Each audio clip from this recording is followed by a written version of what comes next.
नियमानुसार विना हा टाळकऱ्याचे लोक ज्यावेळेला मार्गदर्शन करतात ना त्यावेळेला एखाद्या ठिकाणी त्याचं ज्ञान नसल्यामुळे कमी जास्त होत असतं. ठीक आहे, तो विषय घ्यायचा नाही. आपल्या वारकरी संप्रदायाच्या पद्धतीनं आपण विचार जर केला तर वारकरी संप्रदायामध्ये पूर्णत्वाला नेणारा हा शेवटचा कार्यक्रम असतो, ज्याच्यामधून अपूर्ण असलेल्या जीवाला पूर्ण जर व्हायचं असेल त्याला जीवनामध्ये काला असतो. नदीला तिचा प्रवाह जोपर्यंत चालू आहे तोपर्यंत नदी म्हणतात, पण ज्या वेळेला नदी ही समुद्राला मिळाली त्यावेळेला मात्र नदीचा प्रवास संपला. नदीला आता मात्र प्रवास करायचं काम. दूध जे आहे दुधाचा प्रवास सुरू झाला. दुधाचं होताना पहिल्यानं काय झालं, विरजण टाकल्यानंतर दही झालं, दह्याच्या नंतर लोणी झालं, लोण्यानंतर लोणी काढतानाच एका बाजूला ताक तयार झालं, दुसऱ्या बाजूला लोणी तयार झालं. दुधाचे किती प्रकार झाले? 3 प्रकार झाले. एक पहिला प्रकार आहे दुधाचा दही, दुसरा प्रकार आहे लोणी आणि तिसरा प्रकार आहे ताक. त्याच्यानंतर ज्या वेळेला शेवटचा टप्पा जो येतो दुधाचा तो म्हणजे मुक्कामाचा, म्हणजे कोणता तूप. तुपानंतर दुधाचं काय होतं पुन्हा होत असेल ना काय, बरं डबल येतं का परत? झालं आता तूप झालं, मग तुपाचं पुन्हा लोणी झालं, लोण्याचं पुन्हा एका बाजूला ताक झालं, एका बाजूला दूध झालं. असं काही मिळेल का? नाही. एकदा दुधाचा प्रवास सुरू झाला की तो शेवटच्या टप्प्यापर्यंत ज्यावेळेस गेला तो तुपापर्यंत. तसं मानवाच्या जीवनामध्ये आपण नदीचं उदाहरण सांगितलं. यथा नदीनां बहुम वेगा समुद्रमेवाभिमुखा प्रवंती, म्हणजे प्रविशंती. ज्याप्रमाणे नद्या या अखंड वाहतात आणि वाहत वाहत जात असताना त्या समुद्राला मिळतात, ज्या वेळेला समुद्राला मिळतात त्याच्यानंतर नदीला मात्र पुन्हा प्रवास नाही. त्याच पद्धतीनं दुधाचा प्रवास सुरू झाला, तूप ज्या वेळेला होतं त्यावेळेला मात्र पुन्हा त्या दुधाला प्रवास नाही. म्हणजे दुधाचं तुपात रूपांतर होणं म्हणजे दुधाचा प्रवास संपणं. बरं का, दुधाचा प्रवास संपला आहे. तसं ऊस घ्या, ऊसाचा प्रवास सुरू झाला. ऊसाचं काय तयार झालं? कारखान्यात नेल्यानंतर त्याचा रस तयार झाला, रसाच्या नंतर त्याची काकवी तयार झाली, पाक तयार झाला, त्याच्यानंतर पुन्हा अजून गुळ तयार झाला. एका बाजूला पुन्हा अजून जास्त मळी काढल्यानंतर पुन्हा त्याला शुद्ध केल्यानंतर एका बाजूला त्याची साखर तयार झाली. कोणाची? ऊसाची. तयार आपला ऊसाची काय झाली? शेवट साखर तयार झाली.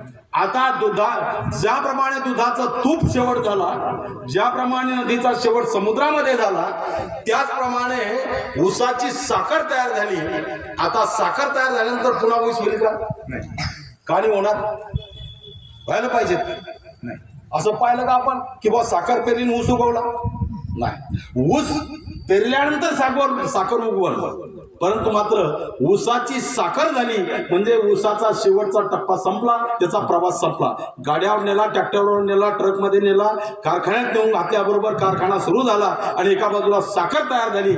आता मात्र एका बुद्धिमान माणसानं असं ठरवलं, या साखरेचा डबल ऊस तयार करायचा. होईल का? नाही. का होणार नाही? काय किती बुद्धिमान असला तरी होऊ शकत नाही. हे मी सांगत नाही, हे जे बोलणं चाललंय हे प्रमाणानुसार बोलणं चाललंय. जे प्रमाण आहे, साखरेचा मागवता ऊस नव्हे पंडसुता. हे अर्जुना, साखरेचा पुन्हा ऊस होत नाही. हे अर्जुना, दुधाचं पुन्हा तूप झाल्यानंतर तुपाचं पुन्हा दूध होत नाही. हे अर्जुना, ज्या वेळेला नदी समुद्राला पोचली त्यावेळेला त्या नदीमधून पुन्हा पुन्हा समुद्रातून पुन्हा नदी होत नाही, कारण की जे होणार ते मुक्काम होणार त्याचं. बरं, सरिता समस्त ओघे सिंधू जळा मिळाले घोगे, ते वर्तत आहे काय मागे जाणो येती, ते पाहतात मागं. नदी पुढे गेली म्हणजे पुढंच जाते, परत येत नाही. त्याच पद्धतीनं आपलं तुमचं आमचं जीवन आहे. या जीवनाची सार्थकता जर करून घ्यायची असेल तर आपला जन्म जिथं झालेला आहे तिथून या परमार्थाची सुरुवात आहे. ज्या वेळेला आपण लहानचे मोठे होतो, मोठं झाल्यानंतर एका बाजूला प्रपंच असतो, एका बाजूला देवधर्म असतात. मग नेमका देवधर्म करावा का प्रपंच करावा हा गोंधळ आपल्या बुद्धीमध्ये तयार होतो. परंतु मात्र आपल्या जीवनाची सार्थकता त्याच्यामध्ये आहे, जोपर्यंत तो पांडुरंग परमात्मा, जोपर्यंत तो देव आपल्याला मिळत नाही तोपर्यंत आपल्याला एरझारा मारावे लागतात, तोपर्यंत आपला प्रवास आहे. आणि जेव्हा तो देव आपल्याला मिळाला की आपला प्रवास, या जीवाला जोपर्यंत देव भेटत नाही तोपर्यंत आपला प्रवास आपल्याला चालू ठेवावा लागतो. जसं दुधाचं तूप झाल्यानंतर पुन्हा प्रवास नाही, साखरेचा ऊसाचा साखर झाल्याशिवाय पुन्हा प्रवास नाही, नदीचा समुद्र झाल्यानंतर पुन्हा प्रवास नाही, मिठाचा प्रवास. मीठ पहा, मीठ हे कुठून तयार झालं? समुद्रातून तयार झालं. आणि पुन्हा ते मीठ समुद्रामध्ये नेलं धुण्याकरता, काय झालं त्याचं? पुन्हा पाणी झालं. मग जिथून आलं पुन्हा तिथं. आपलं तसं नाही. पाण्यापासून अनेक प्रकारचे पदार्थ तयार होतात. पाण्यापासूनच मीठ तयार होतं, पाण्यापासूनच मोती तयार होतात, पाण्यापासूनच बर्फ तयार होतं. 3 गोष्टी: पाण्यापासून मोती, पाण्यापासून बर्फ आणि पाण्यापासून मीठ. आलं नीट ध्यानात? विठ्ठला विठ्ठला.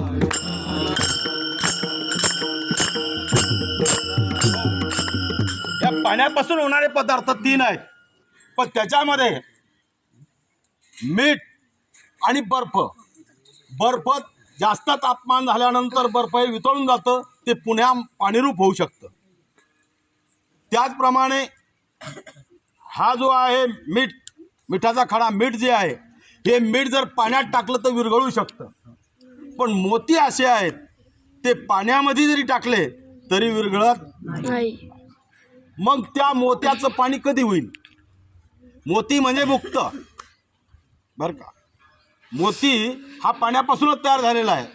हे असो स्वातीचे उदक, सुक्ती मोती व्याळे विख, तैसा सज्ञानाशी मी सुख, दुःख तो अज्ञानाशी. देव हा सज्ञानी माणसाला सुख देतो आणि अज्ञानी माणसाला दुःख देतो. अज्ञानी माणसाचं दुःख म्हणजे अज्ञान हेच त्याचं दुःख आहे. अज्ञानी माणसाचं दुःख म्हणजे कोणतं आहे? वेगळं नाही, त्याचं अज्ञान हेच त्याचं दुःख आहे. आणि ज्ञानामध्ये सुखाची प्राप्ती होते. ज्ञान जर नसेल तर दुःख होतं, अज्ञान असेल, बरं, ज्ञान जर नसेल तर दुःख होतं, अज्ञान असेल तरी दुःख होतं, ना समज असेल तरी दुःख होतं, काहीच समजलं नाही तरी दुःख आहे, आणि चांगलंच समजलं तर दुःखातून निवृत्ती आहे. जोपर्यंत आपल्याला दोरीवर साप दिसतो तोपर्यंत आपल्याला त्याची भीती वाटते. दोरीवर साप आहे, साप बसलेला आहे असं दिसतं आपल्याला, परंतु मात्र त्याच्यानंतर काय होतं? ज्या वेळेला ही दोरी आहे असं कळालं त्यावेळेला त्या दोरीचं ज्ञान झालं, म्हणजे सापाची भीती गेली. बरोबर आहे. आपल्याला या प्रपंचाची, या संसाराची भीती कशामुळे आहे? संसाराची भीती बरं का विकाऊ, भीती म्हणजे अशी आहे, कारण की भीती नाही, धाक जास्त आहे. संसाराचा धाक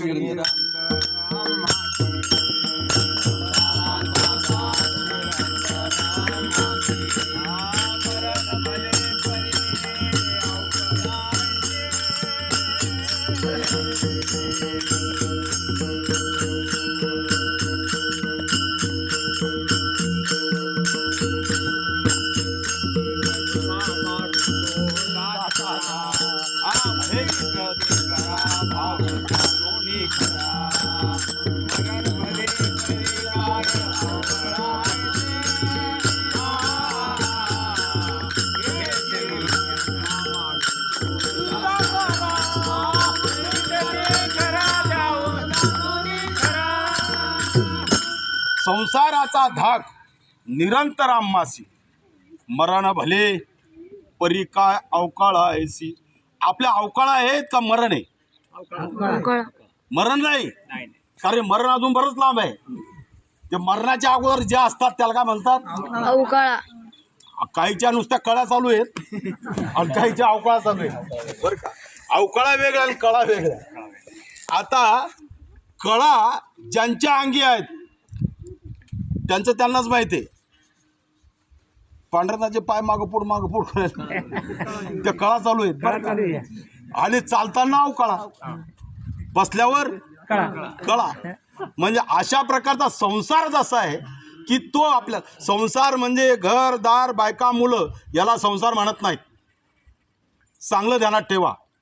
आणि पुन्हा पुन्हा कोणी असं सांगणार नाही हे बी ध्यानात ठेवा. संसार म्हणजे घर दार बायका मुलं याला संसार म्हणत नाही. मग संसार काय याला म्हणतात? तर संसार त्याला म्हणतात जन्माला